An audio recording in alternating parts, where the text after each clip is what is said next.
حل اتاک حدیث الغاشیہ، کیا آپ کے پاس ڈھانپنے والی قیامت کا قصہ پہنچا ہے؟ ڈھانپنے والی سے مراد قیامت ہی ہے۔ وجوہ یومئذ خاشعہ، اس دن کچھ چہرے تو ذلیل ہوں گے، عاملۃ ناصبہ، اور بہت سے چہرے مصیبت جھیلتے اور مصیبت جھیلنے کی وجہ سے خستہ حال ہوں گے۔ عاملہ مصیبت جھیلتے، ناصبہ مصیبت جھیلنے کی وجہ سے خستہ حال ہوں گے۔ تصلی نارا حامیہ، اور جلانے والی آگ میں یعنی گرم آگ میں داخل ہوں گے۔ تسقی من عین آنیہ، اور کھولتے ہوئے چشمے سے ان کو پانی پلایا جائے گا۔ لیس لہم طعام الا من ضریع، ان کو سوائے ایک کانٹوں دار جھاڑ کے اور کوئی کھانا نصیب نہ ہوگا۔ لا یسمن ولا یغنی من جوع، جو نہ تو کھانے والوں کو فرما کرے گا اور نہ ان کی بھوک کو ختم کرے گا۔ یہ دوزخیوں کا حال تھا، آگے اہل جنت کا حال بیان فرمایا۔ وجوہ یومئذ ناعمہ، بہت سے چہرے اس دن بارونق ہوں گے، لسعیہا راضیہ، اور اپنے نیک کاموں کی بدولت خوش ہوں گے، فی جنت عالیہ، اور بہشت بری میں ہوں گے، اعلیٰ درجے کی جنت میں ہوں گے۔ لا تسمع فیہا لاغیہ، جس میں کوئی لغو بات نہ سنیں گے، فیہا عین جاریہ، اس جنت میں بہتے ہوئے چشمے ہوں گے، فیہا سرر مرفوعہ، اور اس جنت میں اونچے اونچے تخت بچھے ہوں گے، واکواب موضوعہ، اور ترتیب سے رکھے ہوئے پیالے ہوں گے، ونمارق مصفوفہ، اور برابر برابر لگے ہوئے گدے تکیے ہوں گے، وزرابی مبثوثہ، اور سب طرف قالین ہی قالین پھیلے پڑے ہوں گے، تاکہ جنتی جہاں چاہیں آرام کر لیں، ایک جگہ سے دوسری جگہ جانا بھی نہ پڑے۔ افلا ينظرون الى الابل کیف خلقت، تو کیا وہ لوگ اونٹ کو نہیں دیکھتے کس طرح عجیب طور پر اللہ نے اس کو پیدا کیا ہے، وَإِلَى السَّمَاءِ كَيْفَ رُفِعَتْ، اور آسمان کو نہیں دیکھتے کہ کس طرح اسے بلند کیا گیا ہے، وَإِلَى الْجِبَالِ كَيْفَ نُصِبَتْ، اور پہاڑوں کو نہیں دیکھتے کہ کس طرح انہیں کھڑا کیا گیا ہے، وَإِلَى الْأَرْضِ كَيْفَ سُطِحَتْ، اور زمین کو نہیں دیکھتے کہ کس طرح اسے بچھایا گیا ہے۔ یہاں تک 4 چیزوں کا بیان ہے، اور تخصیص ان 4 چیزوں کی اس لیے ہے کہ عرب کے لوگ اکثر جنگلوں میں چلتے پھرتے رہتے تھے، اس وقت ان کے سامنے اونٹ ہوتے تھے، اوپر آسمان ہوتا تھا، نیچے زمین ہوتی تھی، اطراف میں پہاڑ ہوتے تھے، اس لیے ان علامات میں غور کرنے کے لیے ارشاد فرمایا گیا، جو تم چاروں طرف اپنے دیکھ رہے ہو کم از کم انہی میں غور کر کے دیکھ لو، اللہ نے ان کو کیسے بنایا ہے، اس کی قدرت کو ایسے ہی پہچان لو۔ فذکر انما انت مذکر، تو آپ بھی اے محمد صلی اللہ علیہ وسلم ان کی فکر میں نہ پڑیے، کہ بس بتلانا مقصود یہی ہے، آپ ان کی فکر میں نہ پڑیے، فذکر انما انت مذکر، بلکہ صرف آپ تو نصیحت کر دیا کیجیے، انما انت مذکر، کیونکہ آپ تو صرف نصیحت کرنے والے ہیں، لست علیہم بمسیطر، اور آپ ان پر کوئی مسلط نہیں ہیں جو زیادہ فکر میں پڑیں، الا من تولی وکفر، ہاں مگر جو روگردانی اور کفر کرے گا، فیعذبہ اللہ العذاب الاکبر، تو خدا تعالیٰ اس کو آخرت میں بڑی سزا دے گا۔ ان الینا ایابہم، کیونکہ ہمارے ہی پاس ان کا آنا ہوگا، ثم ان علینا حسابہم، پھر ہمارا ہی کام ان سے حساب لینا ہے۔ آپ زیادہ غم میں نہ پڑیے، یہ ایمان نہیں لا رہے ہیں، یہ اچھے اعمال پر نہیں لگ رہے ہیں۔ والفجر، قسم ہے فجر کے وقت کی، ولیال عشر، اور قسم ہے ذی الحجہ کی 10 راتوں کی، والشفع والوتر، اور قسم ہے جفت کی اور طاق کی۔ راجح تفسیر تو یہی ہے کہ جفت سے مراد 10 ذی الحجہ کی تاریخ اور طاق سے مراد 9 ذی الحجہ کی تاریخ مراد ہے، حدیث شریف میں ایسے ہی آیا ہے۔ اور ایک حدیث میں یہ بھی ہے کہ اس سے نماز مراد ہے، کسی کی طاق رکعتیں ہوتی ہیں، کسی کی جفت رکعتیں ہوتی ہیں، لیکن یہ تفسیر مرجوح ہے، راجح تفسیر پہلے ہی والی ہے۔ واللیل اذا یسر، اور قسم ہے رات کی جب وہ چلنے لگے یعنی گزرنے لگے، حل فی ذلک قسم لذی حجر، کیونکہ اس قسم مذکور میں عقل مند کے واسطے کافی قسم بھی ہے، یعنی یہ جو مذکورہ قسمیں ابھی آئی ہیں، اللہ نے اوپر والی قسمیں کھائی ہیں، ہر قسم تاکید کلام کے لیے کافی، مطلب یہ ہے کہ ان میں سے ہر قسم کلام کو مضبوط کرنے کے لیے کافی ہے، اور گو سب قسمیں ایسی ہیں مگر اہتمام کے لیے اس کے کافی ہونے کی صراحت فرما دی۔ سب قسمیں کافی ہیں لیکن اہتماماً بالشان ان کے کافی ہونے کی صراحت بھی فرما دی، یہ آگے چل کر۔ الم تر کیف فعل ربک بعاد، کیا آپ کو معلوم نہیں ہے کہ آپ کے پروردگار نے قوم عاد یعنی قوم ارم کے ساتھ کیا معاملہ کیا تھا؟ یہ ایک ہی قوم کے 2 لقب ہیں، یاد رکھیے عاد اور ارم، جو قوم عاد ہے اسی کا دوسرا نام قوم ارم بھی ہے۔ ارم ذات العماد، ارم کے ساتھ کیا معاملہ کیا تھا، پیچھے ہو گیا۔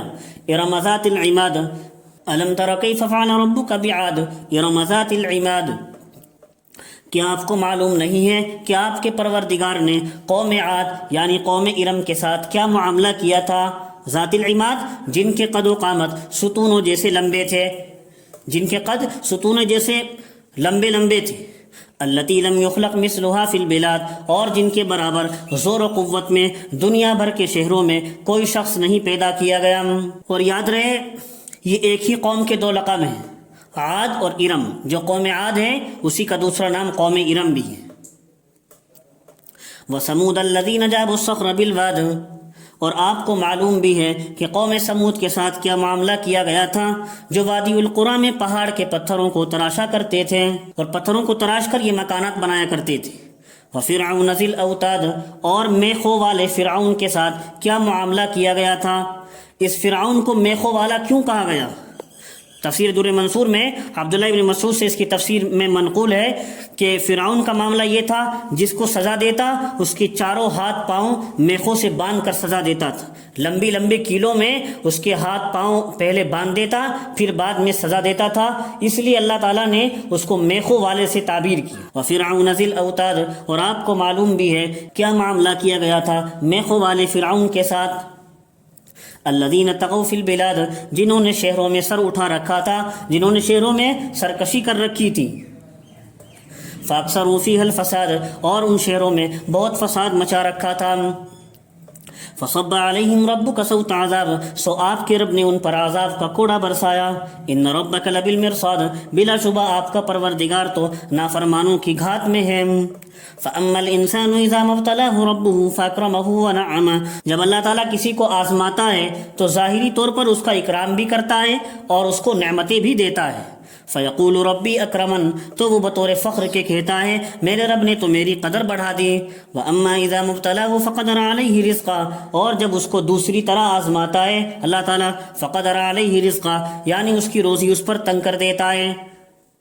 فَيَقُولُ رَبِّي أَهَانَنِ، تو پھر وہ شکایتاً کہتا ہے میرے رب نے میری قدر گھٹا دی۔ کَلَّا بَل لَا تُکْرِمُونَ الْیتیم، ہرگز ایسی بات نہیں ہے بلکہ تم میں اور اعمال بھی عذاب کا سبب بن سکتے ہیں، بلکہ تم میں تو اور اعمال بھی عذاب کا سبب بن سکتے ہیں، ہرگز ایسی ہی بات نہیں ہے۔ بل لا تکرمون الیتیم، تم لوگ تو یتیم کی کچھ بھی قدر نہیں کرتے، تم تو یتیم کا کچھ بھی اکرام نہیں کرتے، اس کی خاطر مدارات نہیں کرتے۔ ولا تحاضون علی طعام المسکین، اور دوسروں کو بھی مسکین کو کھانا کھلانے کی ترغیب نہیں دیتے۔ وَتَأْكُلُونَ التُّرَاثَ أَكْلًا لَمًّا، اور تم تو میراث کا مال سمیٹ کر کھا جاتے ہو۔ وَتُحِبُّونَ الْمَالَ حُبًّا جَمًّا، اور مال سے تم لوگ بہت ہی محبت رکھتے ہو۔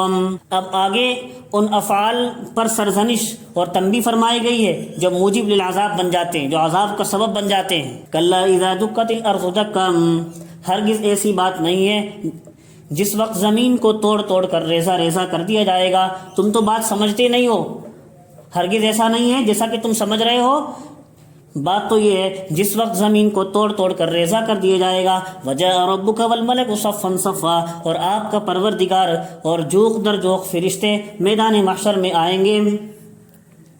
اب اس آیت میں اللہ تعالیٰ کا آنا تو متشابہات میں سے، وہ کس طرح آئیں گے اس کے بارے میں پڑھنے کی ضرورت نہیں، بس ایمان رکھنا ضروری ہے۔ اور یہ فرشتوں کا جوق در جوق میدان محشر میں آنا یہ حساب و کتاب کے وقت ہوگا مفسرین کی صراحت کے مطابق۔ وَجِیءَ یَوْمَئِذٍ بِجَہَنَّمَ، اور اس دن تو جہنم کو بھی لایا جائے گا۔ یَوْمَئِذٍ یَتَذَکَّرُ الْإِنسَانُ وَأَنَّىٰ لَهُ الذِّکْرَىٰ، اس دن تو انسان کو سمجھ میں آ جائے گی بات، اس دن تو انسان نصیحت حاصل کر لے گا، یعنی اس دن تو انسان کو بات سمجھ میں آ جائے گی۔ وَأَنَّىٰ لَهُ الذِّکْرَىٰ، اور اب سمجھ میں آنے کا موقع کہاں رہا ہے، اور اب سمجھ میں آنے کا موقع کہاں رہا ہے، اب نصیحت حاصل کرنے کا وقت نہیں ہے، کیونکہ آخرت تو دار الجزا ہے، دار العمل نہیں ہے۔ دار العمل جو تھا دنیا عمل کرنے کی جگہ جو تھی وہ تو گزر گئی، اب تو بس بدلے کا دن ہے، یہ تو بدلے کا گھر ہے، یہاں تو بدلہ ہی ملنے والا ہے۔ یقول یا لیتنی قدمت لحیاتی، انسان کہے گا کاش میں اس اخروی زندگی کے لیے کوئی عمل نیک آگے بھیج دیتا۔ کاش میں اس آخرت کی زندگی کے لیے بھی کوئی نیک عمل آگے بھیج دیتا. انسان یہ کہے گا افسوس کرتے ہوئے. فَيَوْمَئِذٍ لَا يُعَذِّبُ عَذَابَهُ أَحَدٌ، پس اس روز نہ تو خدا تعالیٰ کے عذاب کے برابر کوئی عذاب دینے والا نکلے گا، وَلَا يُوثِقُ وَثَاقَهُ أَحَدٌ، اور نہ اس کو جکڑنے کے برابر کوئی جکڑنے والا نکلے گا. اور جو دنیا میں اللہ تعالیٰ کے فرما بردار تھے ان کو ارشاد ہوگا، ان کو کہا جائے گا یا ایتها النفس المطمئنہ، اے اطمینان والی روح، ارجعی الی ربک راضیۃ مرضیہ، تو اپنے پروردگار کے جوار رحمت کی طرف چل، تو اپنے پروردگار کے جوار رحمت کی طرف چل، اس طرح سے کہ تو اس سے خوش ہے اور وہ تجھ سے خوش ہے.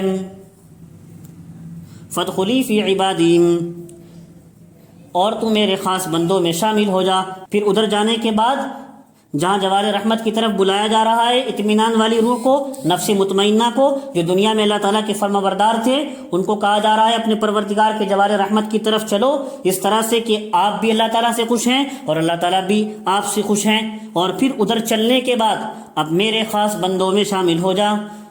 اللہ فرمائیں گے تو میرے خاص بندوں میں شامل ہو جا. یہ بھی ایک نعمت روحانی ہوگی. وادخلی جنتی، اور میری جنت میں داخل ہو جا.